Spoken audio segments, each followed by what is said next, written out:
going on, Perth, Western Australia? How good is this crowd? Man, we are so spoiled every time we come here. Thank you all for coming out all week, showing these athletes all sorts of love. This, of course, our official UFC 305 press conference, this live event taking place in WA, the Dream State, with the proud support of the Government of Western Australia through Tourism Western Australia. All right, with that, who has the first question? Oscar Willis, go ahead.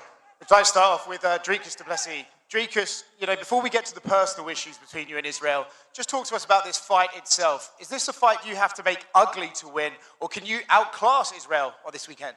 Well, I mean, this fight, every single fight, I fight the way I fight. Like you can hear, a crowd favorite.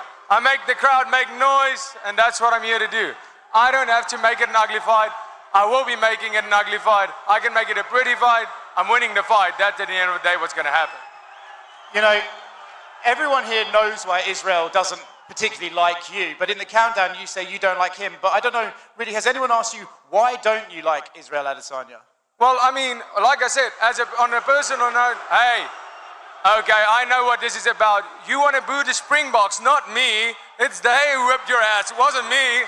Chill out, guys. On a personal note, I don't know Israel Adesanya. What he says, I don't like. And, the way he approached this whole thing, this whole fight that was busy being made, I don't like it at all. When it comes to as a fighter, the man is great. He's done great things.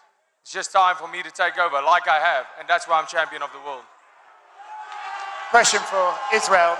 Israel, obviously, you were meant to fight Dricus in Sydney, and then we know how badly banged up your body was, and we saw your performance against Sean. Are you happy that actually you're fighting him now rather than fighting him then? Yep, definitely.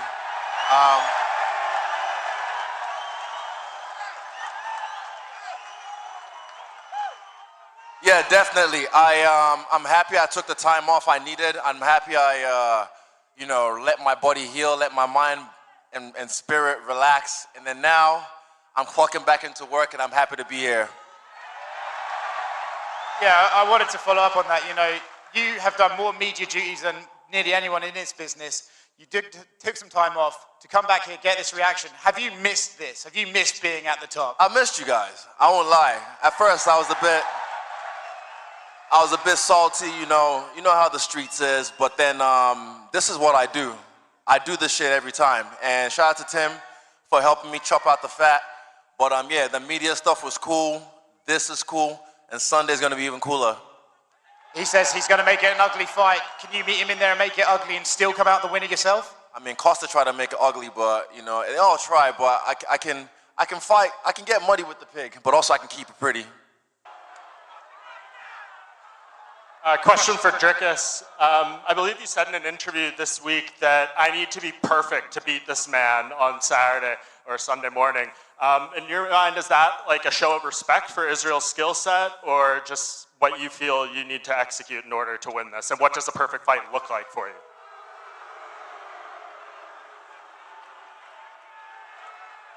It sounds like that. That's what it sounds like when the guy you're cheering for loses. But at the end of the day, my man, it's a 100% a sign of respect in the sense that this man in the octagon, he was there for a reason. So I need to be perfect for this fight, like I have been for every other fight. Perfect for that fight, to be able to win that fight, and that's why I'm unbeaten in the UFC, and that's going to stay that way, because I have the perfect preparation for this fight. And for Israel, going off that, him saying he needs to be perfect, you've fought over 110 combat sports bouts. It doesn't always go perfect in there. So do you take that as a sign of respect? And do you feel like he needs to be perfect to beat you? Yeah, I'll take it as a sign of he respects what I've done in this game. He respects that I've paved the way for him.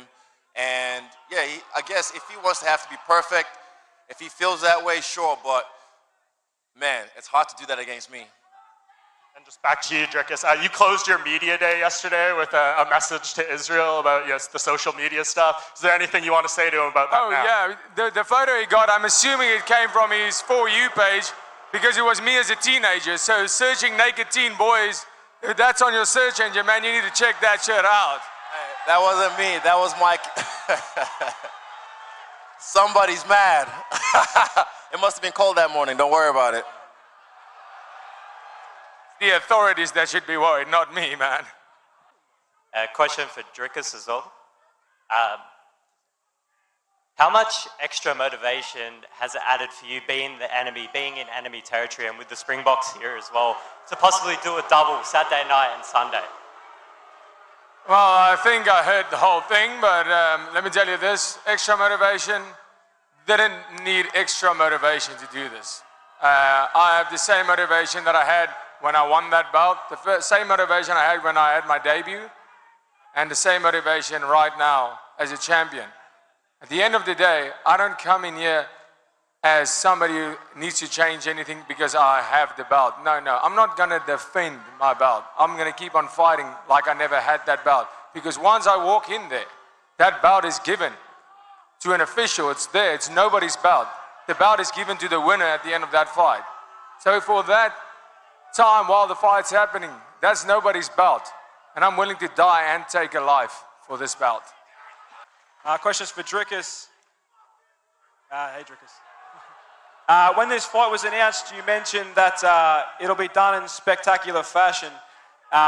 Is getting a finish over Israel Adesanya the main priority, or is getting a win simply enough? Well, let me tell you this, getting the win is of course the main priority. But looking at every single fight I've had, first opportunity I get to get a finish, I'm going for it. Am I looking for a finish? Absolutely. It doesn't present itself, I'll make it happen. And if not, I'll be doing that, looking for a finish for 25 minutes. We've seen it before, every single fight I go out there and try and finish, and that's what I'm gonna do again. Next question's for Israel. Israel, after you lost the title to Alex Pereira at the end of 2022, you returned with one of the most impressive performances in UFC history. What will people say on Sunday after UFC 305? This is new. This is new for me. I just want to show you guys how great I am. And he said himself, like, he has the belt to prove that he's great. I was great without the belt. I was great before the belt, and I'll be great after the belt. I'm Israel Adesanya, and I'll remind you guys that I'm the last style bender. And Izzy, the great Ned Brockman took a lot of inspiration from you during his run. Do you need any external motivators for something like this, or is this another day in the office? Shout out to Ned, one of the greatest Australians to ever live. I don't really need any extra motivation. For me, this whole time away was good for me to soul search, find myself, and realize that I'm still new at this and I can still get this done. But yeah, I don't need any extra motivation. He's my motivation. Fuck the belt, I'm coming for your head. Thanks, boys.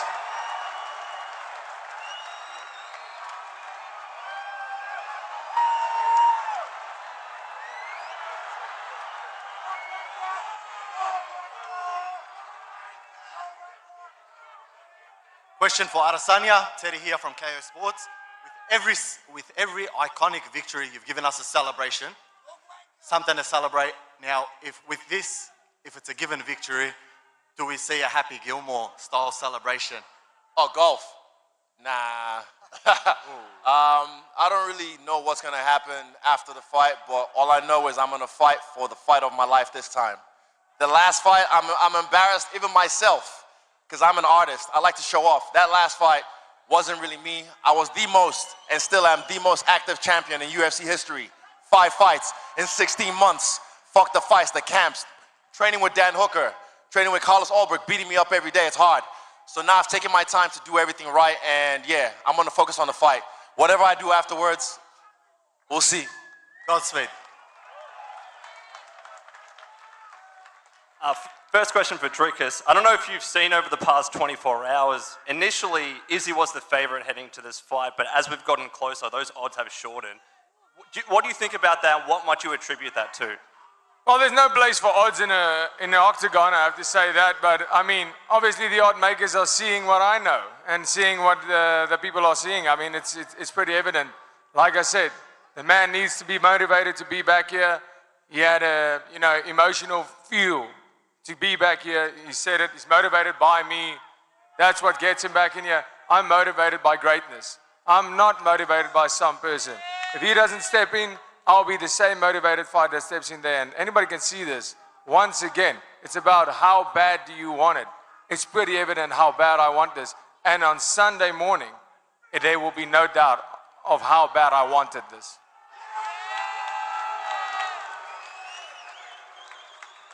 And to Izzy, do you have a response? When did I become the underdog? You know, it's a pick 'em. It's very... Nobody said anything about dogs, bro. Chill out. I said that. Better shut the fuck up before I go get my coach's taser as well. Fucking tase your balls. When did I become the underdog? You're not the underdog. Okay, wait, what does this mean? How do I make money off myself? I mean, you bet on yourself like you always have, right? Yeah, have to. Yeah. Wait, I remember you. I do apologize, I will say. I missed the question. It's all good, no worries. Any questions? I really appreciate it, brother. Thank you. Go ahead, my man. This is a question for Izzy. Culturally, you know, this has been made about culture. We didn't really want to make it about culture, but, you know, someone made it about culture. Amen. So here we are. The question for you is, I grew up, you know, my parents were in Nigeria. They obviously moved to a country as well to better themselves. When you win the belt again, do you plan on taking it back to Africa again? On Tuesday, I'm going back to Nigeria. I think Friday, I'm going to South Africa. And then the next week, I'm going back to New Zealand. I am a child of the earth. I'm a child of the earth. And when I take this bet, I'm taking it everywhere with me.